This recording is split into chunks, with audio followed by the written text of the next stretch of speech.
Fala galera, vamos começar agora mais um comitê on-chain aqui da Omega. Começando pelo panorama macro, temos aqui algumas notícias interessantes. Começando com esse vídeo aqui, cara, Começou a primeira bolha do mundo, que do foi a Pablo bolha das Spire. tulipas. Vamos E ouvir foi uma aqui. crise muito forte, né? Disparou, ficou 6 anos subindo, depois caiu, voltou. Aí tem todo. Aí a crise não foi tão grande na Holanda. Foi muito mais para. Serviu muito mais para as pessoas estudarem uma bolha especulativa. Foi a primeira bolha especulativa da história da humanidade, né? A bolha das tulipas. Então você tem todos os estudos dos gráficos. Eu tenho aqui um gráfico das tulipas aqui. Putz, não está nesse telefone. Não, está aqui, eu mandei aqui para o Derek lá da produção da Jovem Pan. Serviu para as pessoas estudarem e aprenderem os gráficos, como é uma bolha especulativa. E é inacreditável, Igor. Toda bolha especulativa tem o mesmo gráfico. E a Bitcoin tá com cara a Bitcoin que você puxa para trás desde o começo. Por quê? Porque a Bitcoin, né, ela começou valendo 1 centavo. 1 centavo de dólar. Tem história de gente pagando pizza com 3, sei lá. Não valia 1 Bitcoin. centavo de dólar, está valendo 52 mil dólares. Né? O que aconteceu com as Bitcoins? Você podia negociar uma Bitcoin, aí depois aí começou a subir muito de preço, aí dividiram elas, aí você podia comprar frações de Bitcoin, depois dividiram mais, depois dividiram mais, depois dividiram mais. Né? Então, tem um ditado nos Estados Unidos que diz, quando o engraxate manda você comprar ação, você tem que vender. Né? Então, assim, no mundo você vai lá no interior da Índia e o Uber lá dentro tá mandando você comprar Bitcoin. Então, é uma história meio... Cara, eu acho muito engraçado isso aqui, assim, primeiro que ele falou um monte de besteira, né? Ninguém começou a dividir Bitcoin. O Bitcoin sempre foi divisível por 10 a menos 8 desde a sua criação. Isso está no algoritmo, no software do Bitcoin. Então, isso que ele falou é uma grande besteira. Isso para mim pode parecer ruim no primeiro momento, mas sabe por que eu acho isso bom? Porque quanto mais pessoas, né, assim, o Pablo Spire é um cara que entende muito de mercado tradicional, enfim, entende de economia, mas de Bitcoin claramente ele não entende nada. Mas quanto mais pessoas mostram essa postura de não entender sobre Bitcoin, de principalmente inventar regras, né, o que ele falou aí que dividiram os bitcoins, isso é uma tremenda besteira. Isso para mim é um sinal positivo, porque isso mostra o quanto de crescimento a gente ainda tem pela frente. Então eu gostei de começar com esse vídeo aqui para a gente ter uma ideia de aonde a gente está no ciclo. Né? Então a gente vai pegar aqui agora um gráfico de inteligência artificial, pesquisas no Google sobre inteligência artificial. Então você vê que esse assunto está extremamente em alta. As pesquisas no Google de inteligência artificial estão batendo grandes números, mas a gente pode ver ali de cripto e Bitcoin ainda estão nas mínimas, então o varejo ainda não está ligando para esse rally de cripto que a gente está vendo. O varejo não está ligando para a gente que está aí quase perto do topo histórico. Então o varejo só vai entrar no Bitcoin quando o Bitcoin bater o topo histórico, chegar a 100 mil. Aí todo mundo vai querer comprar, o cara que não comprou 16 vai comprar 100 mil, e aí o mercado vai acelerar, e aí sim a gente vai estar perto, mais próximo de um topo. Né? No momento as coisas estão muito saudáveis, então gostei de fazer essa comparação aí. Agora entrando um pouco aqui numa notícia lamentável, né, diria assim, nosso presidente deu uma declaração muito infeliz, né, a respeito do conflito Israel e Palestina. Não vou nem entrar muito nisso aqui, porque não tenho nenhum interesse nesse tipo de notícia, mas foi uma afirmação totalmente infeliz que repercutiu aí o mundo todo, né, as mídias do mundo inteiro. Enfim, lamentável a declaração do nosso presidente, mas como teve essa repercussão, achei interessante colocar aqui no panorama macro. Mas seguindo aqui, com o Milei na Argentina, consegue o primeiro superávit fiscal em mais de uma década. Olha, eu sinceramente acho que isso aqui, me arrisco a dizer que isso aqui tem certa manipulação. Enfim, não acredito que a Argentina tenha recuperado esse fôlego todo com apenas alguns meses aí do governo Milei e tenha, enfim, a gente nunca vai saber a verdade, mas está repercutindo também essas notícias lá na Argentina do superávit do Milei aí, com tão pouco tempo de casa, né?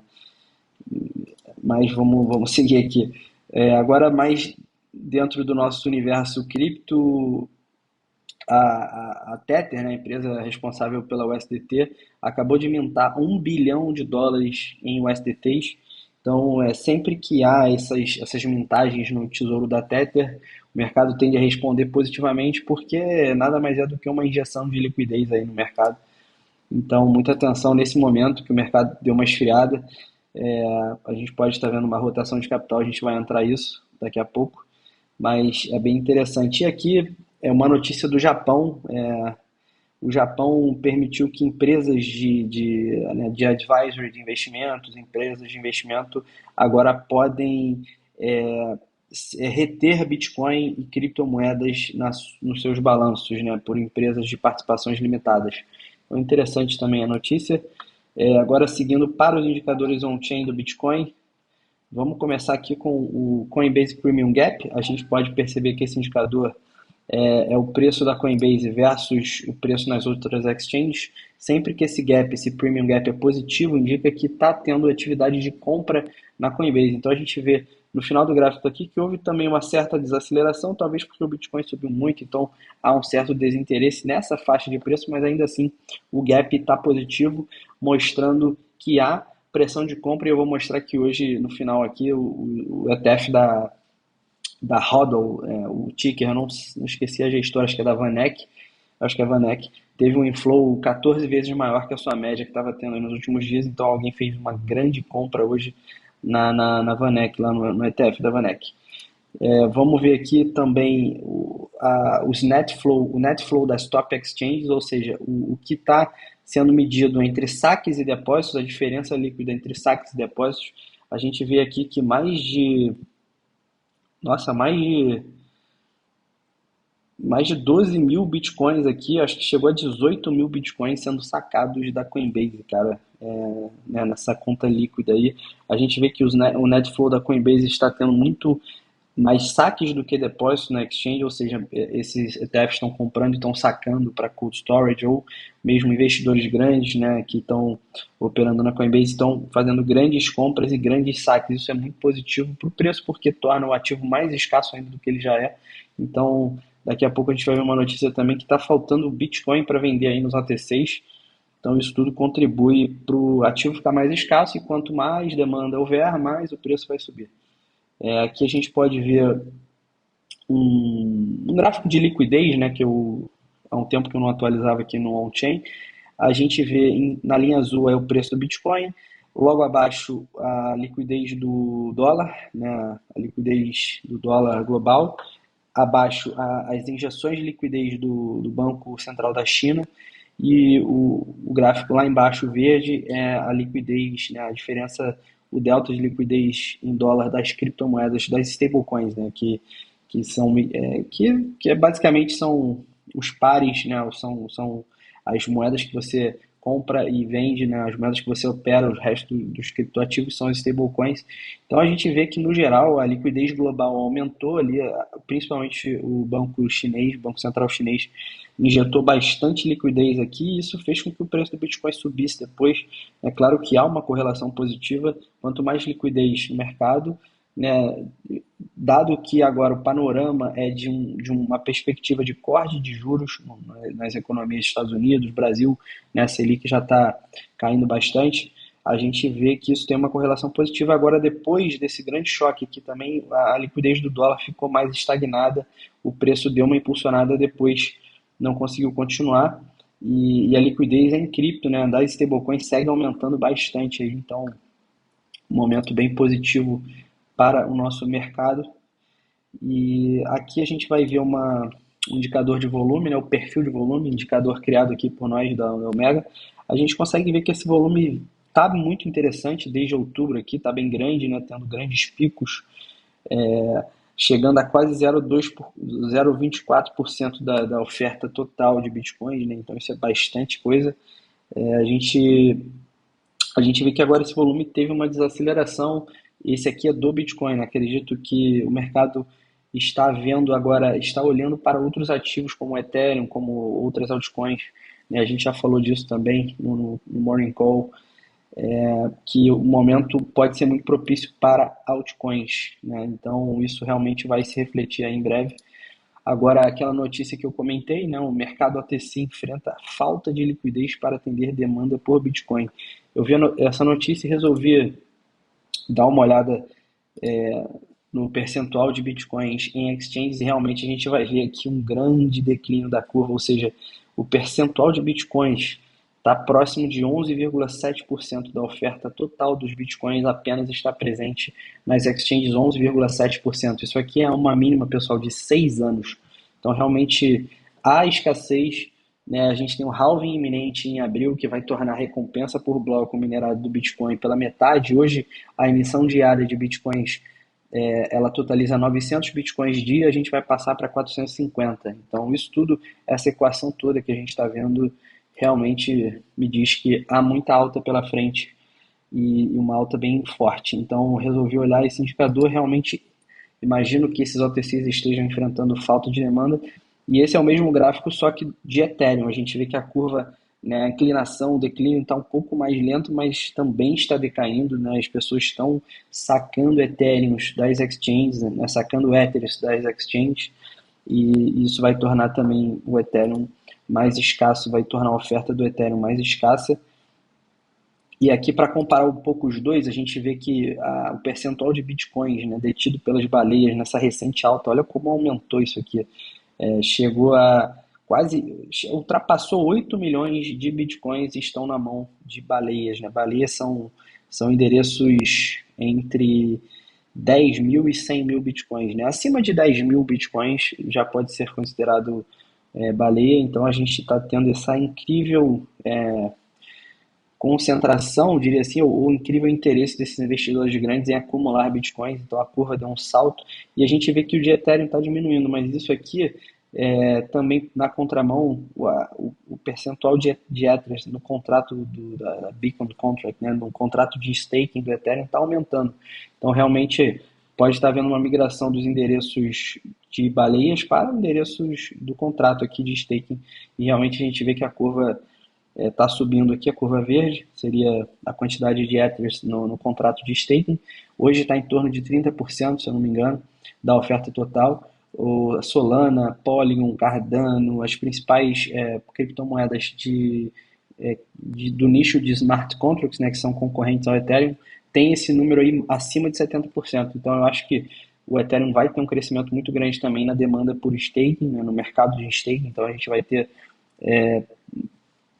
criptomoedas desse nicho como Lido, Pendle, outras sendo impactadas positivamente por essa demanda, e também o Ethereum, claro, o Ether vai ficar em staking, vai sair das exchanges, né? As pessoas vão optar por travar os seus Ethers no contrato de staking para ganhar um yield que hoje gira em torno de 5% ao ano, né? Bem interessante também. Agora, falando um pouco mais de Ethereum, a gente está vendo o Open Interest, né, que é o juros em aberto da bolsa de CME dos futuros, teve uma disparada nos últimos dias. Provavelmente aí traders especulando, né, institucionais no caso. Para você operar na bolsa de CME, você tem que ser um investidor institucional. Você está vendo que esses caras estão apostando aí na alta do Ethereum recente, estão especulando que o ativo vai subir. A gente já falou um pouquinho disso, né? O ativo pode ter, aqui a gente tem uma medida que no 4 horas, né, a gente está formando bases ascendentes no Ethereum, e no Ethereum versus Bitcoin a gente está também formando bases ascendentes e invertendo a tendência no diário, né? Veja que o indicador de tendência aqui já virou para alta, aqui ó, o Lzinho de long, a gente já rompeu algumas estruturas aqui também. No semanal falta só a inversão dessa tendência, né? Se a gente de fato formou um fundo aqui, formou um topo aqui, aí formou um fundo ascendente. Se a gente conseguir romper esse topo para cima, esse topo anterior aqui marcado em amarelo, a gente vai ter o Ethereum muito mais forte que o Bitcoin, podendo subir aí 50% a mais, né? Tendo aqui uma valorização de 40%, 50% versus Bitcoin. Então realmente é interessante ficar de olho no Ethereum nesse momento. Assim que a gente pode ver, como eu disse, os traders da CME também estão apostando em opções. Aqui é o juros em aberto de opções. também teve uma escalada de alta muito forte. Então, olho no Ether aí, pessoal.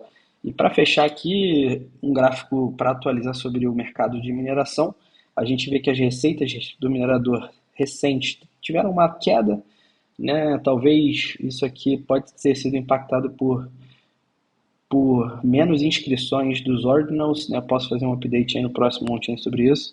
Essa alta recente a gente viu alguns comitês atrás que foi por causa disso, mas ainda está muito saudável, né? A curva em rosa é a mineração, é a dificuldade de mineração, ou seja, isso aqui remete a custo. Quanto mais difícil é você minerar um bloco, mais o minerador vai ter um custo de trabalho ali, energia e computação para encontrar hash do bloco, e isso faz com que possa haver, né, não é o caso agora, porque as receitas estão subindo também.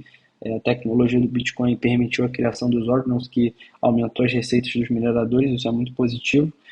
Mas tendo um halving aí pela frente, essa receita provavelmente vai cair, né, vai reduzir-se a metade a emissão por bloco. Então é importante ficar de olho, mas que no momento está bem saudável. E para fechar aqui, o que eu havia falado sobre o ETF da VanEck, o HODL, teve um inflow gigantesco no dia de hoje. Aqui são os inflows do dia de hoje, né?